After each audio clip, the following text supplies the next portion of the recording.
partimos de un punto inicial, calculamos la tangente en ese punto, vemos cómo la tangente corta al eje de las abscisas y según el punto en el que corta el eje de las abscisas, comparando con el valor, ¿sí? Comparando con el valor I en ese punto vemos si estamos de un lado o estamos del otro lado de la gráfica. Bueno, de esta manera nosotros vamos a iterar varias veces hasta que, digámoslo así, la, la suposición de nuestro punto nos devuelva un error lo suficientemente pequeño, ¿sí? Entonces, el método de Newton-Raphson es un algoritmo iterativo que se usa para encontrar raíces en funciones no lineales.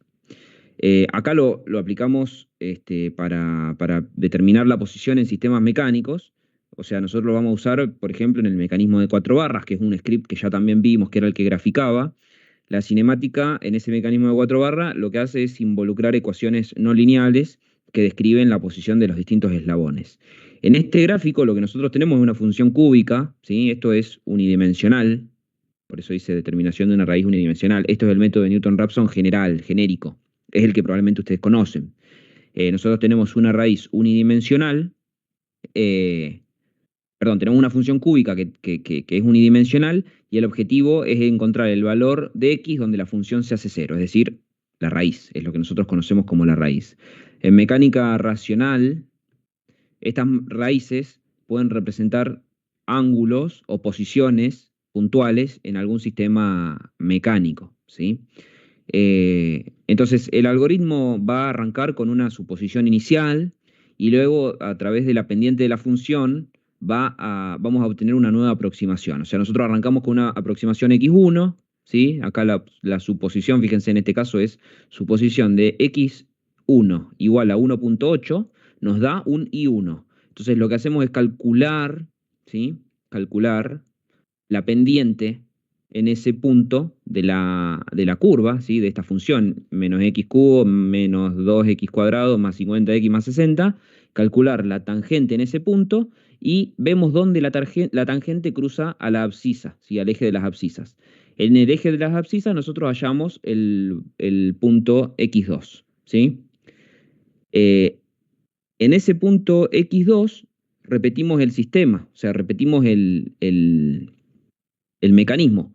Vemos cuánto vale la función I2 y en ese punto donde vale la función I2 calculamos la pendiente y con esa pendiente nos vamos con una línea tangente, obviamente la pendiente nos va a dar la línea tangente en ese punto, hasta cruzar de vuelta al eje de las abscisas. Y eso nos va a hallar, en este caso, el punto I3, ¿sí? Perdón, X3, que obviamente será, digamos, coincidente o correspondiente, mejor dicho, a el punto I3, ¿sí? X3 tiene una ordenada I3. Bueno, así sucesivamente va a llegar un momento en el cual I3 va a ser lo suficientemente chico, ¿sí? I3 va a ser lo suficientemente chico y cuando I3 sea lo suficientemente chico significa básicamente que nosotros se podría decir que hallamos la raíz exacta de la función. Bueno, no, la realidad es que no hallamos la raíz exacta de la función, sino más bien podemos decir que nos aproximamos lo suficiente, ¿sí?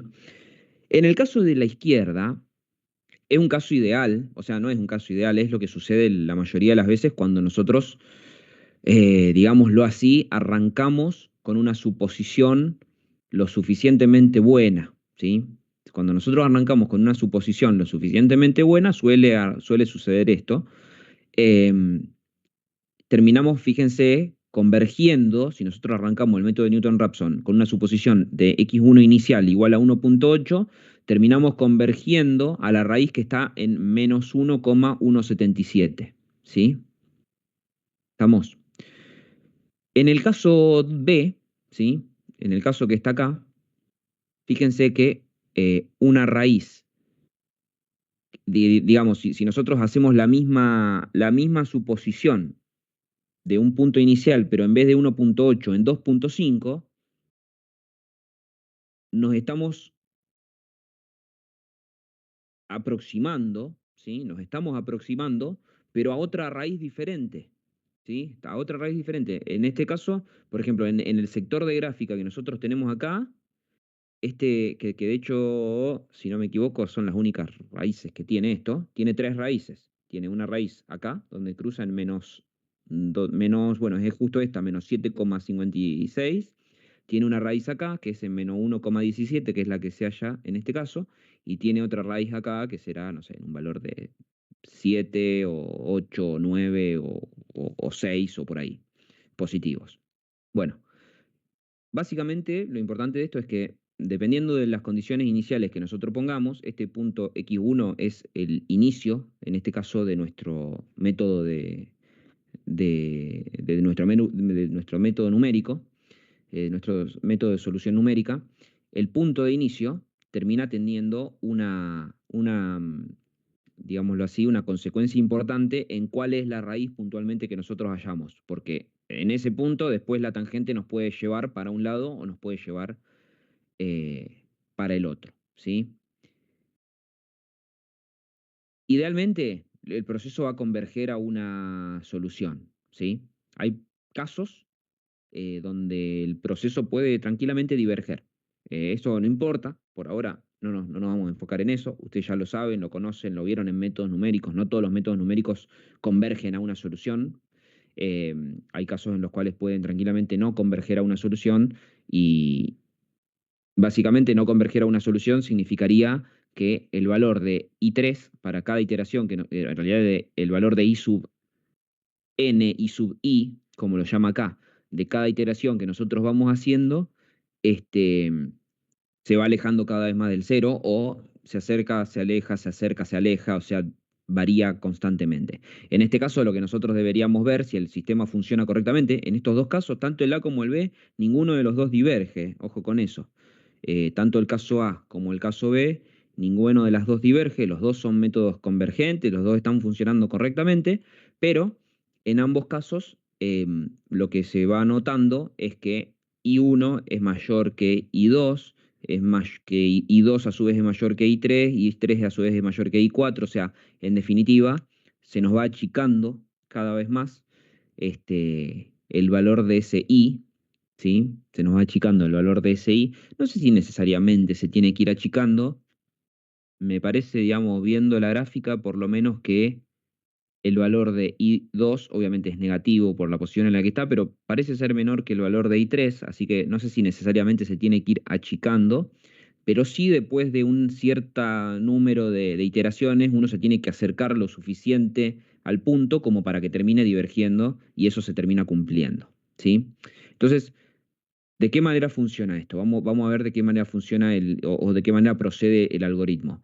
Primero nosotros vamos a proponer un punto inicial. El punto inicial, supongamos en el caso A, es 1,8. Vamos a evaluar la función en el punto inicial propuesto, ¿sí? Nos da I sub 1 en este caso. Se compara el valor de I sub 1, ¿sí? Esperen que se me va el cursor, ahí está.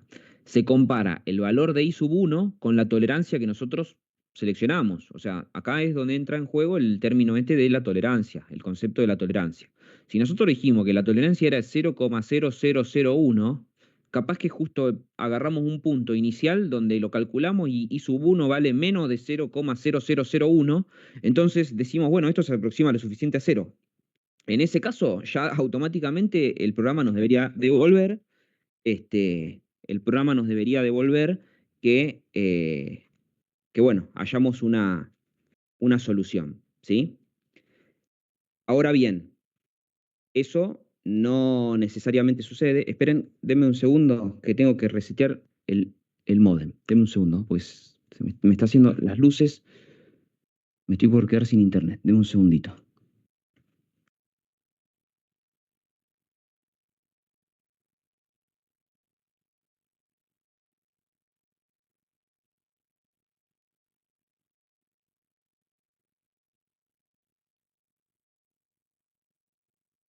Se escucha, profe. Bien.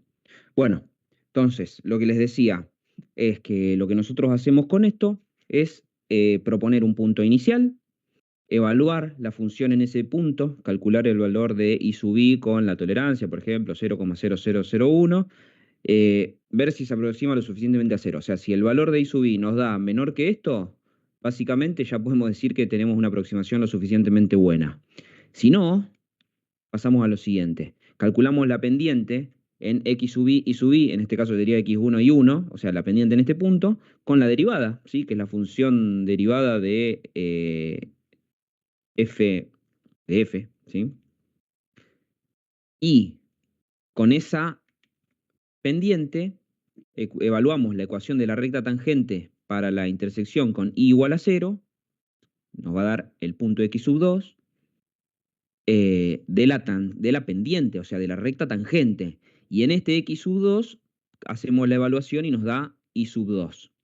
Cuando hallamos i sub 2,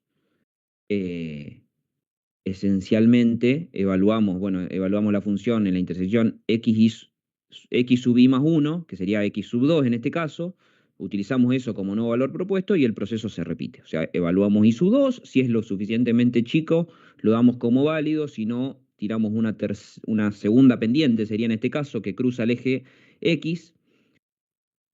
En este caso hallamos x sub 3 y si me acerco un poco acá, bueno, está todo muy pegadito, pero de x sub 3 nos vamos a y sub 3 y ahí ya calculo que está como válida la solución, no sé en qué escala está esto, la verdad no importa. La cuestión es que esto termina, ¿sí? Termina en el momento en el que nosotros decimos, bueno, y sub tanto, y sub n cumple con la tolerancia, ¿sí? Cuando I sub n cumple con la tolerancia, efectivamente nosotros ya podemos dar por válido el método de integración numérica, lo cual significa que, en definitiva, ya llegamos a una solución aceptable, digamos, ¿sí? ¿Alguna duda hasta acá del proceso?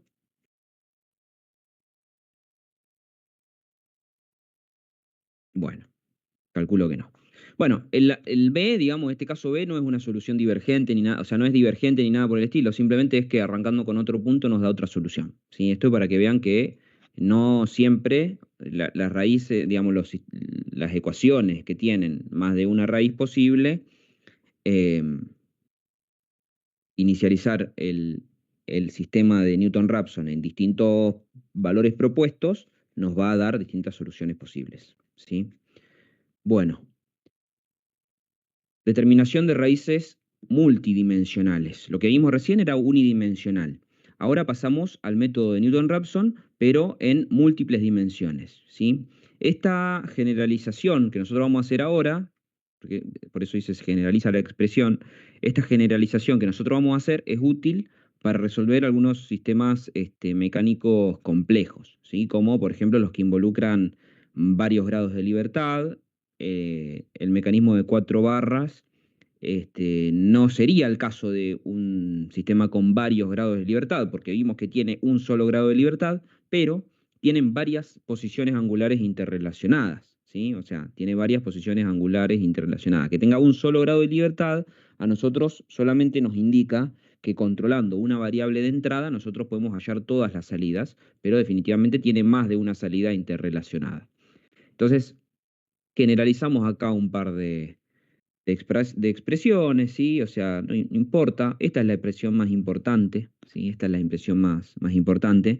Y en vez de trabajar con una sola ecuación, esencialmente cuando nos vamos a raíces multidimensionales, lo que hacemos es trabajar con un conjunto de ecuaciones no lineales, ¿sí? O sea, trabajamos con un conjunto de ecuaciones no lineales y esto nos lleva a utilizar derivadas parciales. Ahora vamos a ver que vamos a necesitar trabajar con derivadas parciales para calcular las pendientes de cada una de las funciones involucradas. O sea, ahora vamos a tener más de una función porque tenemos una raíz que es multidimensional. Recuerden que nosotros podemos trabajar las funciones multidimensionales de manera similar a lo que serían múltiples veces una raíz unidimensional. Perdón. Entonces, en definitiva, un problema multidimensional va a tener un conjunto de ecuaciones, en vez de F1 solamente como teníamos hasta ahora, F1, F2, F3 hasta Fn, que es lo que vamos a llamar matriz B, se van a requerir las derivadas parciales de F1 respecto a la variable independiente x1, de F2 respecto a la variable x2, de F1 respecto a la variable xn, y hacia abajo de Fn respecto a x1, de Fn respecto a x2, de Fn respecto a xn. Esto es lo que nosotros vamos a llamar matriz A. Y por otro lado vamos a tener un vector, que es el que se conoce como el vector de error, ¿sí? Este vector de error va a ser delta x1, delta x2 hasta delta xn. Entonces, básicamente, fíjense que nosotros vamos a tener una función, o en realidad vamos a tener una ecuación matricial de la forma a por x igual a b, donde a, fíjense que es justamente f', son las derivadas, que en este caso son derivadas parciales, x es el delta, los vectores de error, son este que está acá, y b es justamente este conjunto, digamos, de funciones, ¿sí? Un conjunto de funciones o conjunto de ecuaciones que vamos a llamar b, ¿sí? En realidad, bueno, a por x igual a menos b por esta negación que tenemos acá en esta primera definición que nosotros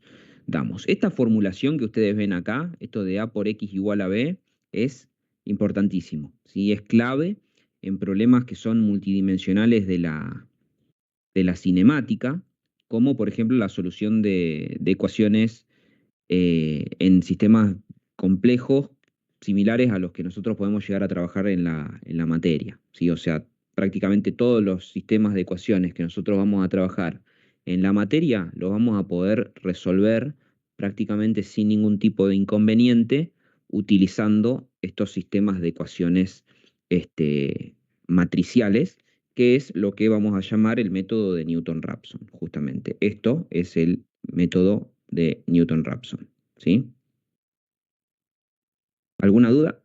¿Alguna consulta? Ahora a esto le vamos a tratar de dar forma justamente con algunos ejemplos, ¿no? Es la mejor manera de aprenderlo. ¿Estamos bien? Bueno, ahora vamos a ir puntualmente a aplicar el método de Newton-Raphson al mecanismo de 4 barras, ¿sí?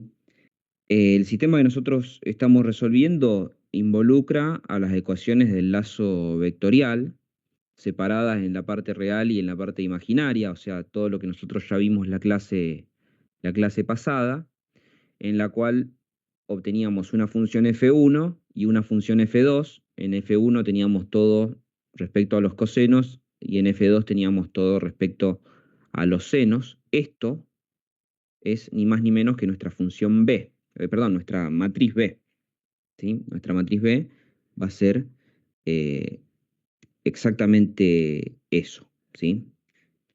Ahora, el vector de error es básicamente el delta angular de lo que nosotros necesitamos hallar. Recuerden que en este sistema que nosotros ya previamente estuvimos trabajando, vimos que nosotros queríamos hallar teta 3 y teta 4 en función de teta 2, ¿sí? Queríamos hallar teta 3 y queríamos hallar teta 4 en función de teta 2. Entonces, nuestro vector del error va a ser delta teta 3, delta teta 4, ¿sí? Esto es como una receta. A esta altura ya no hay mucho para cuestionarse, simplemente cuando se les tome un ejercicio de este estilo ya van a saber cómo seguir esta recetita porque no cambia, por lo menos el planteo no cambia. Quizá la parte más complicada de todo esto no es complicado, es muy sencillo, o sea, a esta altura ya esto es algo que dominan, pero es hallar las derivadas parciales, ¿sí? O sea, nosotros tenemos que hacer, conociendo justamente lo que es el vector B, ¿sí? Conociendo lo que es el vector B, esto sale del análisis de posición que nosotros hicimos la semana pasada, ¿sí? Y ahora, conociendo el vector B, nosotros vamos a hallar el vector A. ¿Por qué? Y porque el vector A son las derivadas parciales de las funciones del vector B respecto a las variables que están en el vector de error. Entonces, fíjense, la derivada parcial de f1 con respecto a teta 3, f1 es la de acá arriba, la derivada parcial de f1 con respecto a teta 4, la derivada parcial de f2 con respecto a teta 3 y la derivada parcial de f2 con respecto a teta 4. Esto nos da esto que vemos acá, ¿sí? O sea, la derivada parcial de f1 con respecto a teta 3, este término se va, acá nos queda la derivada del coseno es menos seno, entonces nos queda menos b por el seno de teta 3, primer término. Después tenemos menos c por el, c por el seno de teta 4, c por el seno de teta 4, después tenemos acá abajo b por el coseno de teta 3 y menos c por el coseno de teta 4, ¿sí? O sea, es sencillo, derivadas parciales. Creo que la única complejidad de todo esto es esencialmente lograr hallar este vector, esta matriz B. Esto que nosotros tenemos acá es lo que nosotros vamos a llamar el jacobiano del sistema, ¿sí? El jacobiano del sistema nos da información sobre el sistema y el determinante del jacobiano tiene que ser distinto de cero, ¿sí? O sea, si nosotros tenemos un jacobiano donde el determinante es cero, este sistema no se va a poder resolver. ¿Saben lo que es el determinante? ¿Se acuerdan lo que es el determinante de una matriz? ¿Quién dice cuál es el determinante de esta matriz, por ejemplo, de la matriz A, que es el jacobiano? ¿Alguien que se acuerde? Sería menos b por el seno de teta 3 Sí. por menos c por el coseno de teta 4 menos Ujú. el producto entre b por el coseno de teta 3 por c por el seno de teta 4. Exactamente, o sea, esto menos esto por esto, ¿sí? A ver si esto está en algún lado, me parece que no, pero es esto menos b por el seno de teta 3 por esto menos esto por esto. En definitiva, el jacobiano de eso, nosotros tenemos que asegurarnos, el determinante de esto, que es el jacobiano, tenemos que asegurarnos que sea siempre distinto a cero. Bueno, y ahí planteamos el sistema de ecuaciones.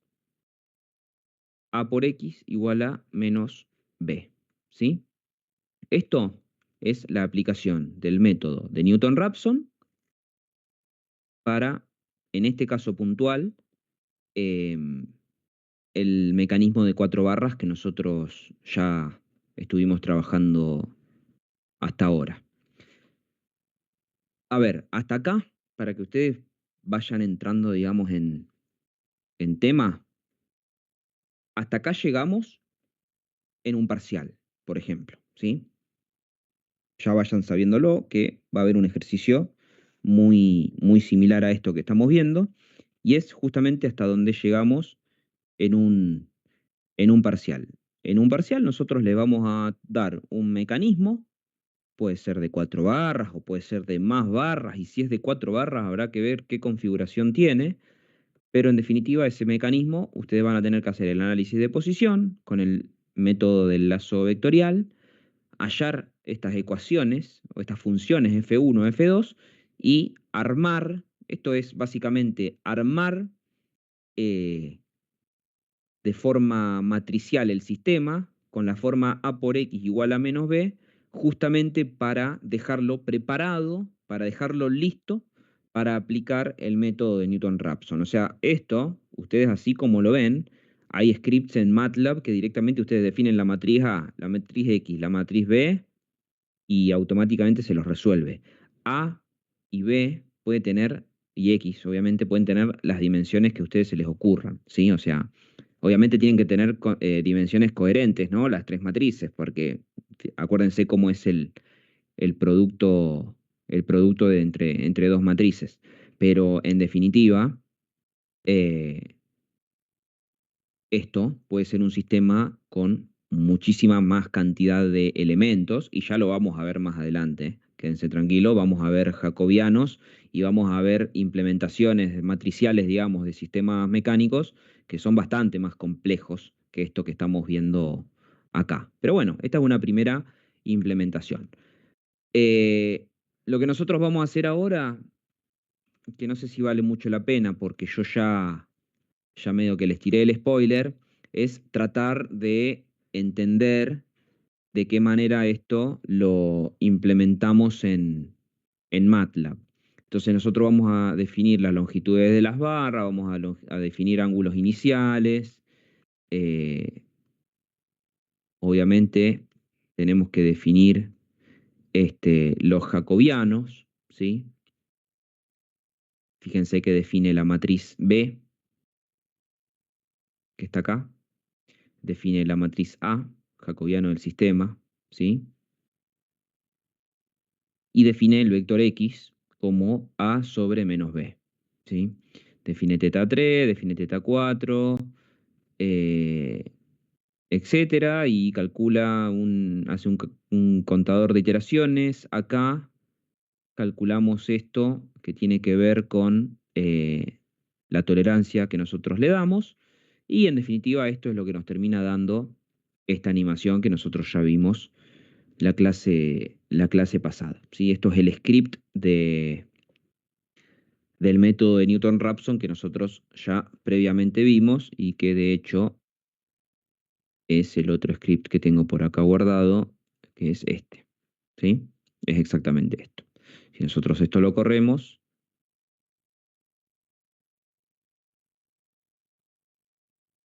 me da exactamente lo que estuvimos viendo recién.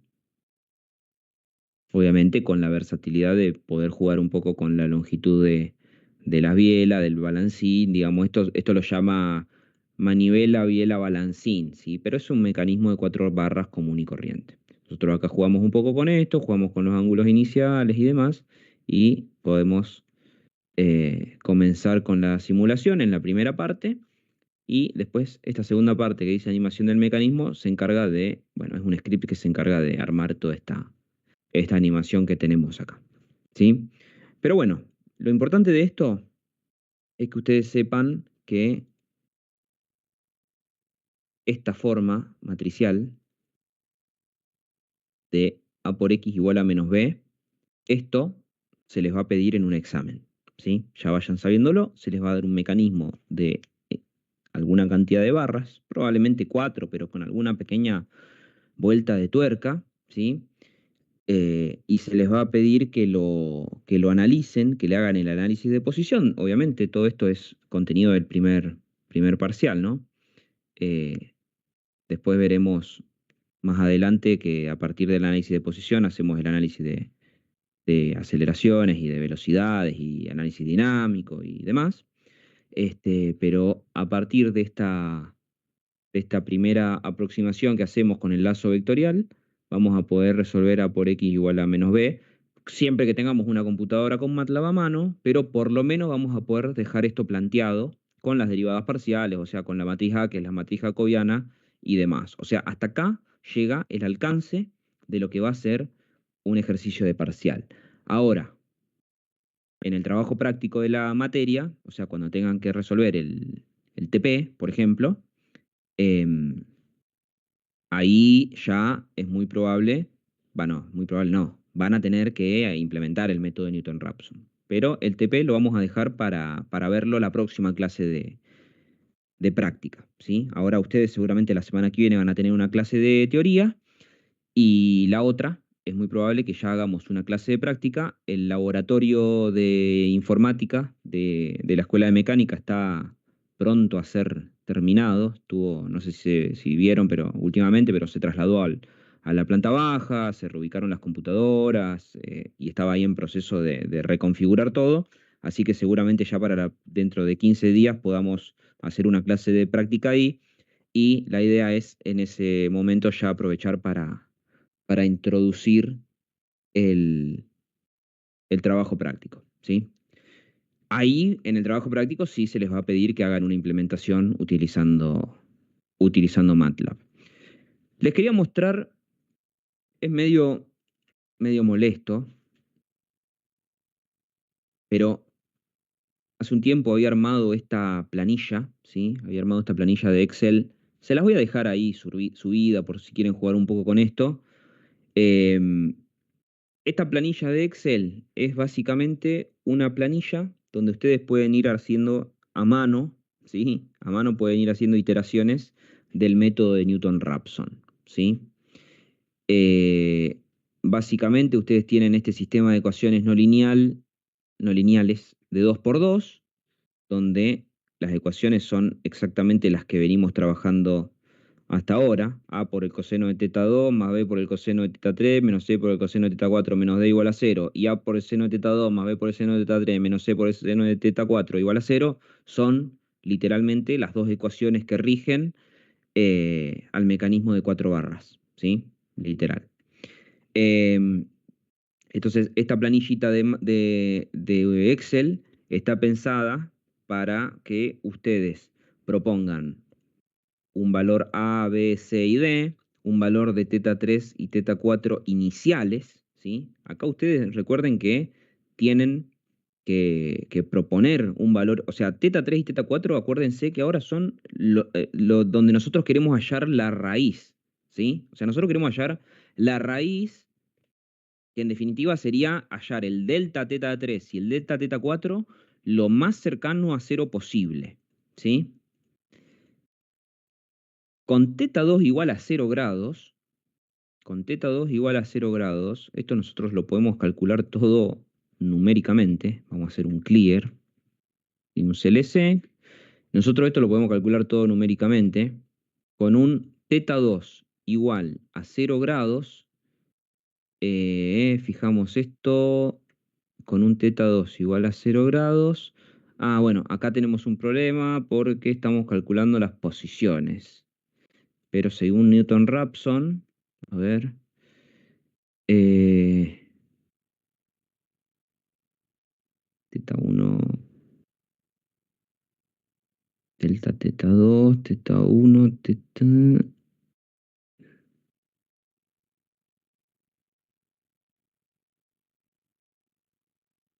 Ah, claro, porque esto lo hace... Está bien, vamos a correr esto. Cierro la animación, no me interesa. Em, con un teta 2, ¿qué?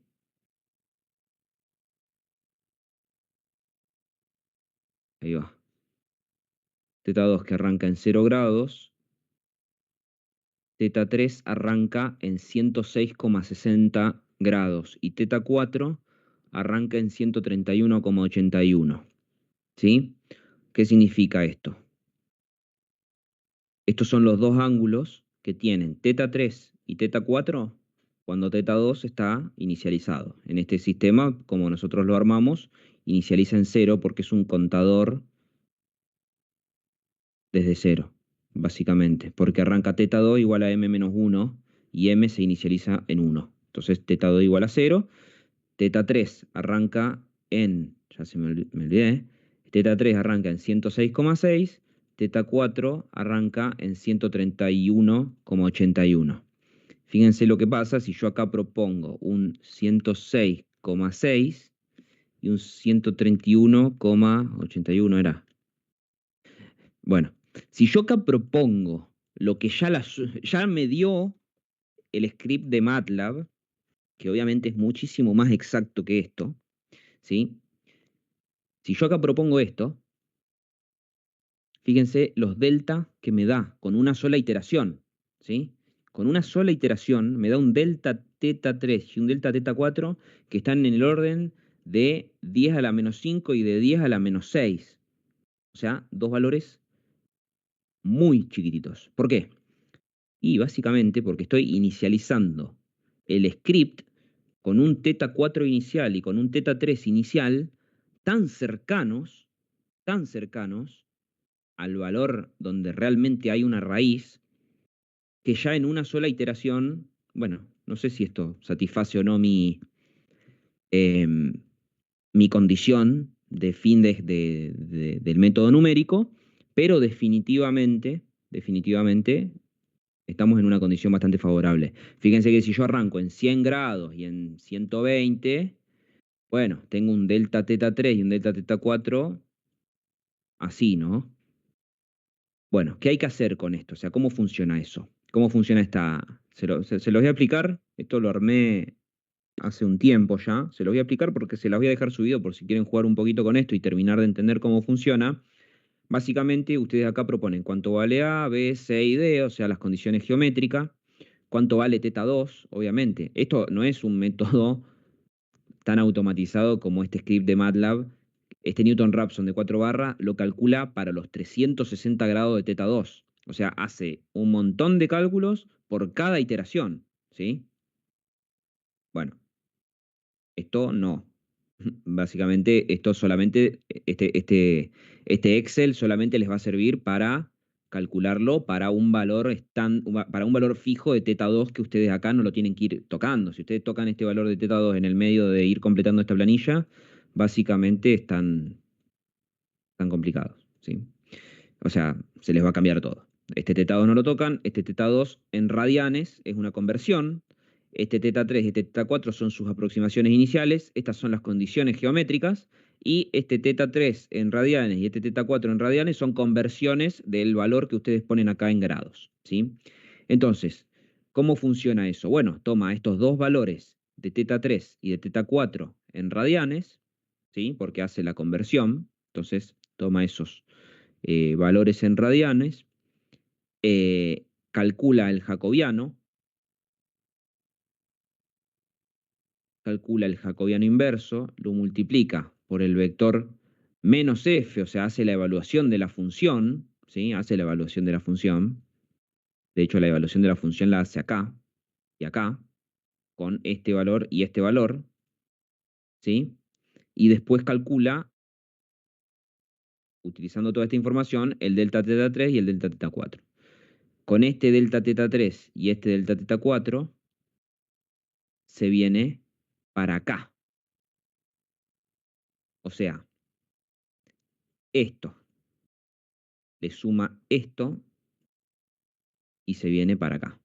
Fíjense que 1,74 más 0,176, bla, bla, bla, es lo que me da esto. 2,09 más 0,2477, bla, bla, bla, es lo que me da esto.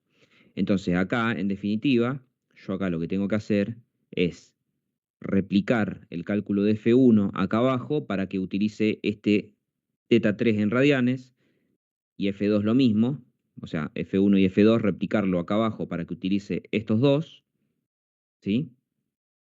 Calcular el jacobiano de todo eso y después a mano venir acá y completar cuánto valen los nuevos dos valores. En realidad me va a dar un delta teta 3 y un delta teta 4 y acá completo. A este valor de teta 3 radianes le sumo el delta teta y a este le sumo el otro, ¿sí? Le sumo es una forma de decir. Puede ser que este delta teta 3 y este delta teta 4 me den negativos, siempre lo tengo que sumar. Entonces, si me dan negativos, le voy a estar restando. Si me dan positivo, lo voy a estar sumando. Y así ustedes tienen que ir completando cada una de las eh, iteraciones, ¿sí? Entonces, acá vemos que si nosotros inicializamos el sistema en 100 y 120 grados, todavía estamos con un delta teta, o sea, un delta angular bastante grande. Estos son radianes, estos son un par de grados, unos cuantos grados de error, ¿sí? O sea, estamos con una diferencia angular importante de error. Bueno, ahora tendríamos que calcular lo mismo con esto y con esto, ¿sí? O sea, F1, fíjense que eh, es esto. A ver si yo lo congelé. Es L9 por el coseno de N16. Vamos a ver si lo podemos. Porque esto yo, ahora que lo veo, nunca terminé de. N16 más N10.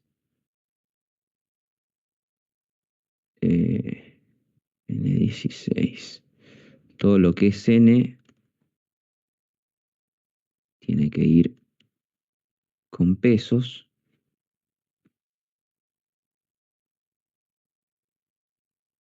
Todo lo que es C y todo lo que es D no.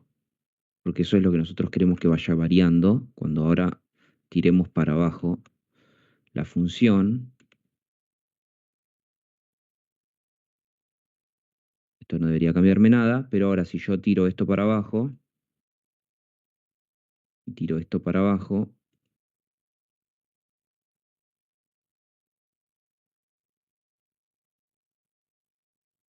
me da esto y esto. Bien. Y ahora, acá,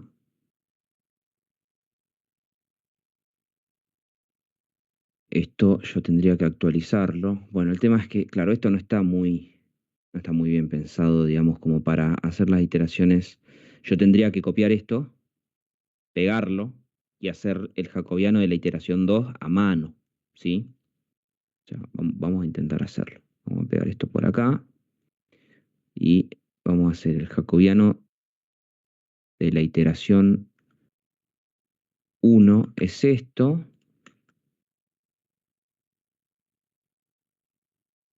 es menos n10 por el seno de c, en este caso sería c20,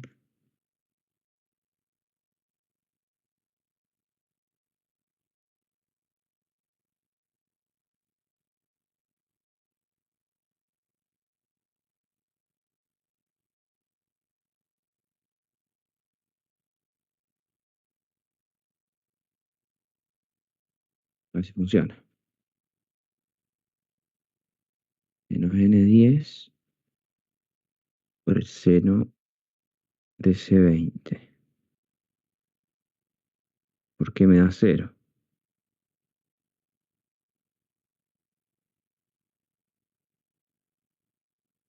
Bueno, renieguen un poquito ustedes con esto, porque la forma de hacerlo es esa. La forma de implementarlo, hasta este paso yo sé que está bien y funciona.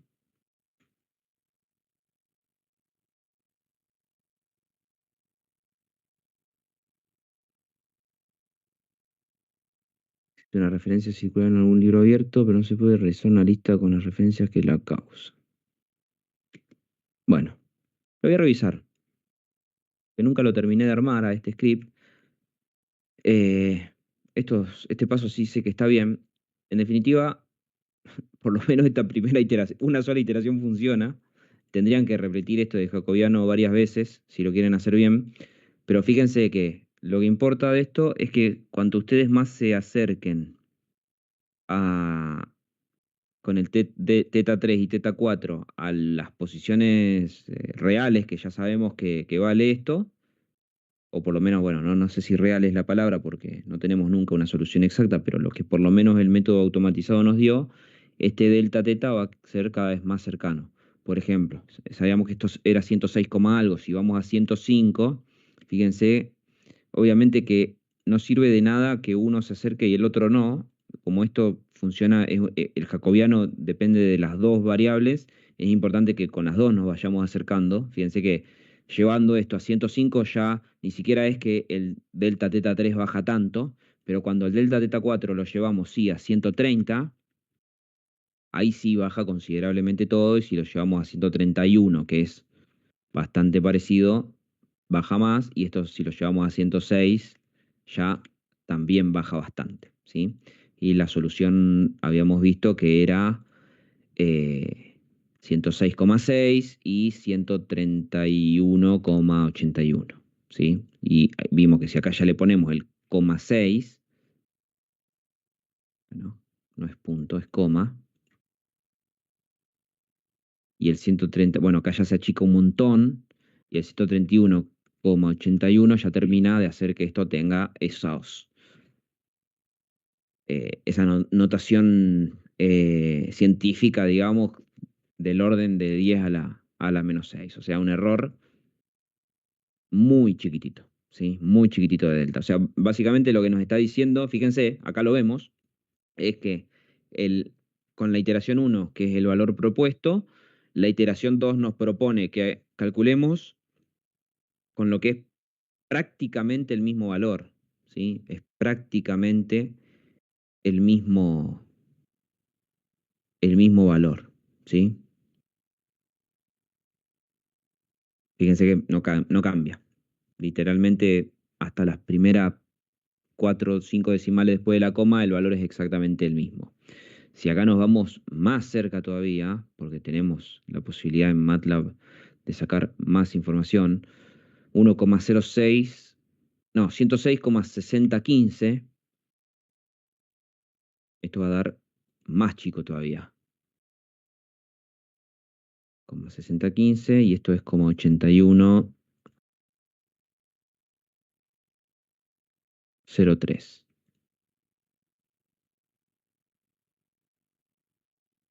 Fíjense que nos da ya del orden a la -7, ¿sí? Bueno, en definitiva, acá, cuanto más cerca inicialicemos estos valores de teta 3 y teta 4, mm, más rápido vamos a converger a una solución. Como vimos antes, si le ponemos 105 y 130, estamos bastante cerca. Y esto, a ver, ¿de qué manera uno puede aproximarlo? Supongamos que ustedes tienen un sistema real, ¿sí?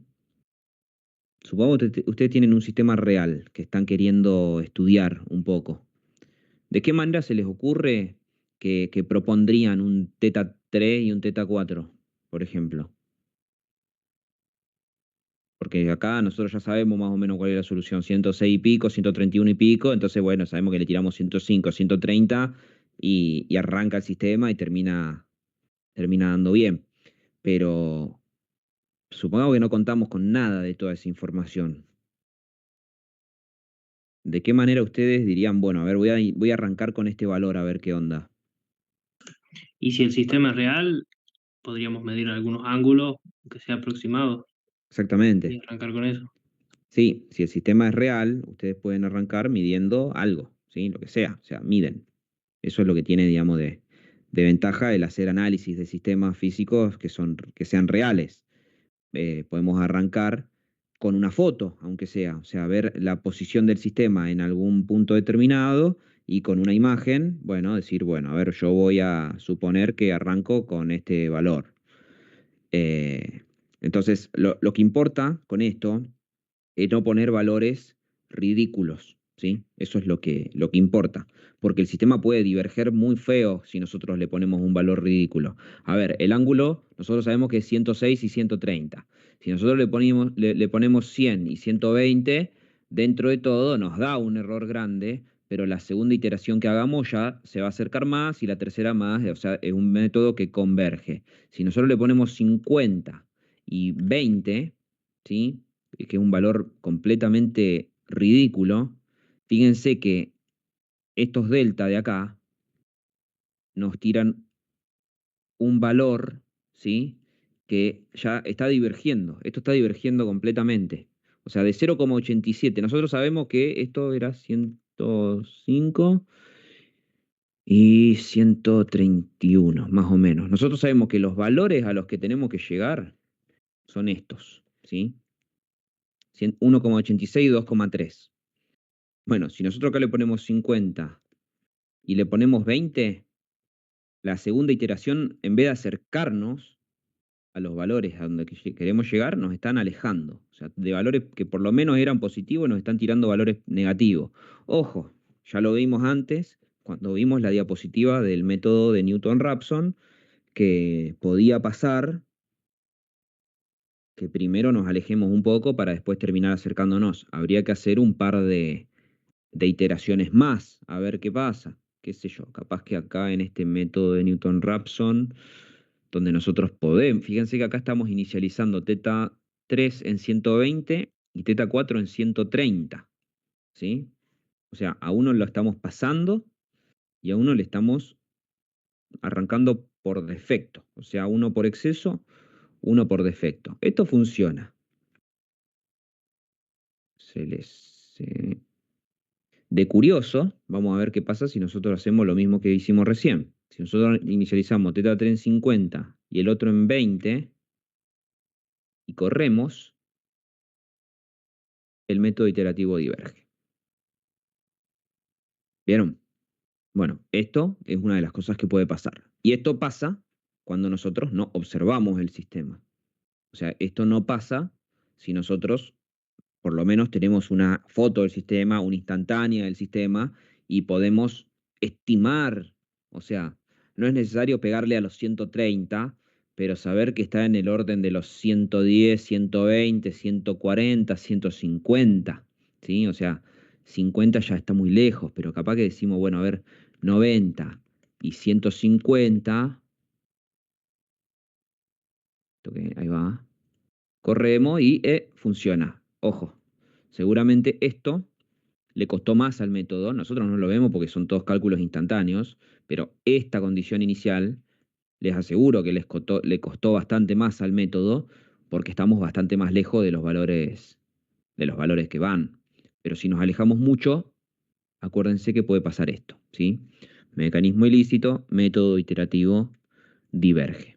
Bueno, este script se los voy a dejar para que ustedes jueguen, para que se divierten, para que se diviertan. Este Excel se los voy a dejar también para que experimenten un poco. Si alguno me llega a extender esto que yo armé en Excel, digamos, en una planilla de cálculo, si alguno me lo llega a extender para, para hacer más iteraciones, ¿sí? No sé, el error que me daba recién es medio raro, me tendría que poner a revisarlo con tranquilidad, pero si alguno me lo llega a extender en el sentido de que básicamente hay que esto agarrarlo y repetirlo un par de veces, ¿sí?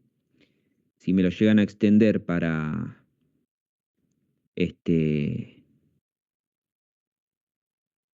para poder hacer un par de calculitos más y lo comparte, estaría genial. Así ya nos queda como futura referencia. Y les quiero mostrar un par de ejercicios resueltos que tengo por acá, que se los voy a dejar subidos, que son ejercicios típicos de examen, ¿sí? Por ejemplo, miren esto. Esto es un ejercicio típico de examen. De hecho, acá dice, fue el primer parcial del primer semestre de 2017 y fue parte del examen libre de febrero de 2018. Es un mecanismo de 4 barras donde se les pide determinar el número de eslabones, tipo, número de juntas, número de grado de libertad del mecanismo. O sea, esta primera parte es conceptual, ¿sí? Eslabones, qué tipo, juntas, grados de libertad, toda la primera parte que vieron con Germán. Después se les pide que utilicen el método de lazo vectorial para encontrar las ecuaciones de posición, velocidad y aceleración del mecanismo. Por ahora, las de posición son las únicas que vimos. Ya vamos a ver las de velocidad y aceleración. No me acuerdo si son del primer parcial o si ya lo dejamos para el segundo, pero bueno, por ahora, si quieren practicar con esto, pueden frenar acá, en posición. De todas formas, sí, esto está resuelto, así que van a ver que hallar la de aceleración y velocidad son muy sencillos. Y después definir el vector B, la matriz jacobiana A y el vector de error X para poder utilizar el método de Newton-Raphson, ¿sí? O sea, literalmente lo que yo les mostré antes, lo que yo les comenté antes, que necesitábamos poder hacer en un examen teórico, ¿sí? En un examen donde no vamos a estar trabajando con, con la computadora, ¿sí? Entonces, nosotros acá tenemos en el apartado A que definir la cantidad de grados de libertad, eh, la cantidad de pernos y demás. Aplicamos la fórmula de Grubler y hallamos la cantidad de grados de libertad que tenemos. Esta es la fórmula de Grubler, es 1, un grado de libertad. Esto es el mecanismo de 4 barras, o sea, literalmente es lo que venimos trabajando hasta ahora, todo el análisis que venimos haciendo hasta ahora. Y acá hallamos una de las ecuaciones, esta está acá, y acá abajo hallamos la otra ecuación, ¿sí? O sea que nosotros hasta acá es donde llegamos con la materia. A partir de ahí hace el cálculo de velocidad, que es derivar, y después hace el cálculo de aceleración, en algún momento arranca acá, que es volver a derivar. O sea, todo esto ustedes no lo deberían ver, porque hay partes que me deja copiarlas y partes que no, pero en definitiva ustedes llegarían hasta acá, ¿sí? Hasta acá. Siendo que las ecuaciones que a ustedes les interesan son esencialmente esto, una, y esta la otra. Son las dos que ya venimos trabajando hasta ahora. Este es el mismo ejemplo que ya venimos trabajando hasta ahora. Bien. En el apartado C es justamente donde hallamos el vector de error X, el vector A, que es lo que ya vimos recién. Estas son las ecuaciones que componen al vector B, ¿sí? O sea, los vectores de error, la matriz jacobiana, la matriz B, y en definitiva, el sistema a resolver por Newton-Raphson para definir la posición es tal. El mismo análisis que nosotros hacemos por Newton-Raphson, o sea, el sistema a resolver por Newton-Raphson, lo podemos hacer para calcular, en vez de delta teta 3 y delta teta 4, delta omega 3 y delta omega 4, delta alfa 3 y delta alfa 4, obviamente con ecuaciones que se van haciendo cada vez más complejas, ¿sí? Ecuaciones que se van haciendo cada vez más complejas, pero en definitiva lo mismo que nosotros acabamos de aplicar para para la matriz jacobiana, digamos, y la aplicación del método de Newton-Raphson para la posición, de forma completamente análoga, se la podemos aplicar a la aceleración, primero a la velocidad y después a la aceleración, ¿sí? Pero bueno, por eso, por ahora no se preocupen. Nosotros hasta ahora vimos análisis de posición y vamos a llegar hasta acá. Si lo llegamos a ver antes del parcial, bueno, es lo mismo, pero ampliado, digamos, porque es literalmente lo mismo, pero ampliado un poquito, como para llegar a esa parte del estudio. Y si no, esto es lo que ustedes tendrían que hacer en un primer parcial, en un ejercicio tipo. Fíjense que tienen una parte conceptual, esto es la parte conceptual, esto es lo que considera Germán, digamos, como la parte teórica de la materia. Entender los grados de libertad, qué tipo de eslabones y número y tipo de juntas, ¿sí? Esto es la parte conceptual y después todo lo demás. El otro ejercicio que les quería mostrar, y con esto ya los libero, al final hicimos bastante rápido la clase de hoy, es este otro, ¿sí? Que se los voy a dejar para que ustedes lo estudien. Se lo voy a dejar para que ustedes lo estudien y para que ustedes lo intenten resolver. Ya está resuelto, pero les aconsejo fuertemente intentar resolverlo. Fíjense la cantidad de veces que se utilizó esto. Primer parcial del primer semestre de 2017, recuperatorio, recuperatorio, primer parcial, recuperatorio, examen libre. O sea, ojo con este ejercicio. Es un ejercicio bastante tomado en la historia de la materia. No les quiero decir que necesariamente se les vaya a tomar, pero puede llegar a ser algo muy parecido. Este es un ejercicio, vamos a analizarlo, ¿sí? Yo les voy a ayudar a analizarlo y después los voy a liberar para que ustedes intenten resolverlo. Es un mecanismo de cuántas barras. Vamos a arrancar por ahí. ¿Cuántas barras tiene este mecanismo?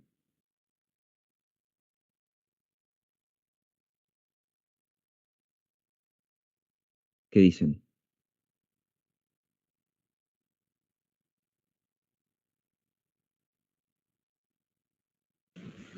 4. 4. Bien.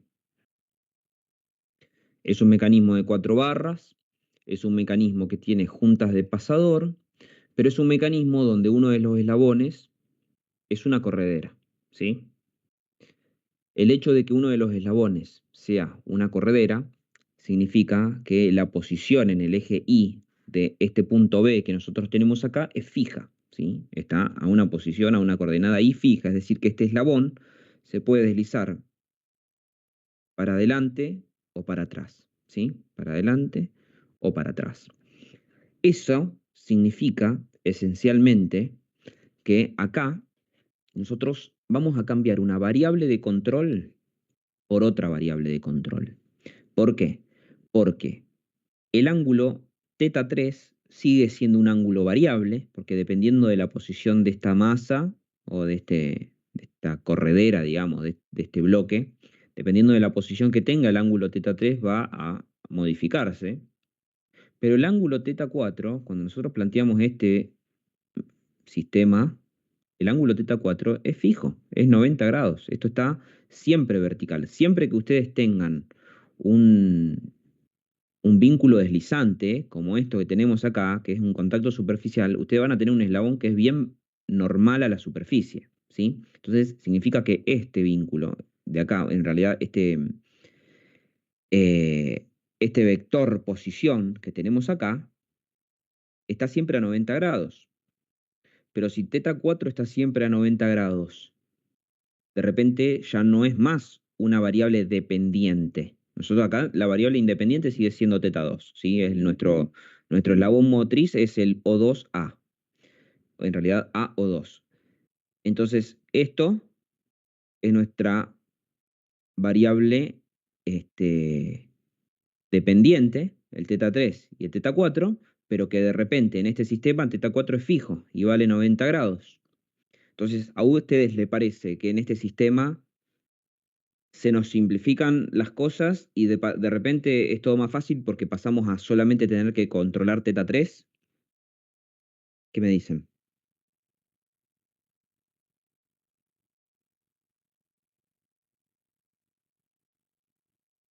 O sea, ¿qué análisis harían ustedes de este mecanismo que estamos viendo acá?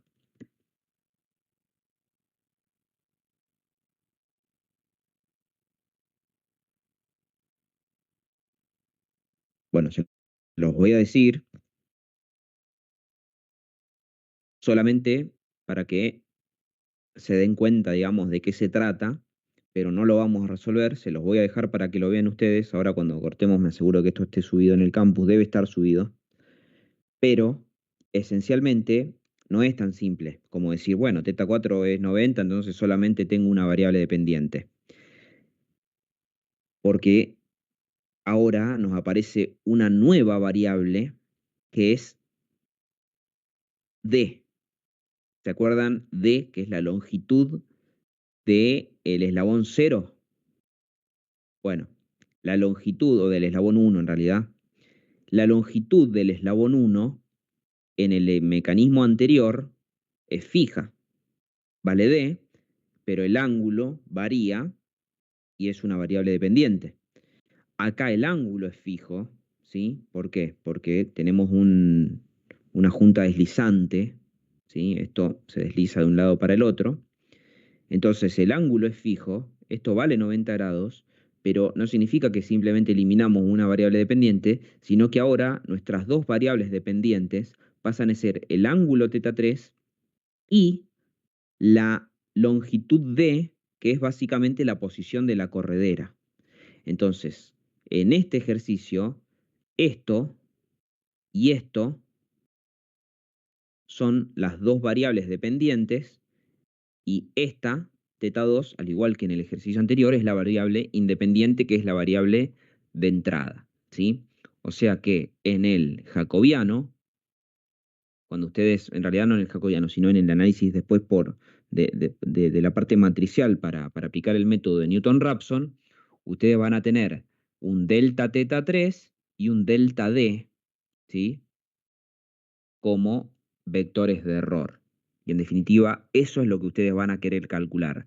Para cada posición angular θ2, cuánto vale θ3 y cuánto vale d, que es la longitud de ese primer eslabón, o sí, del eslabón 1, que en definitiva es la posición de la corredera.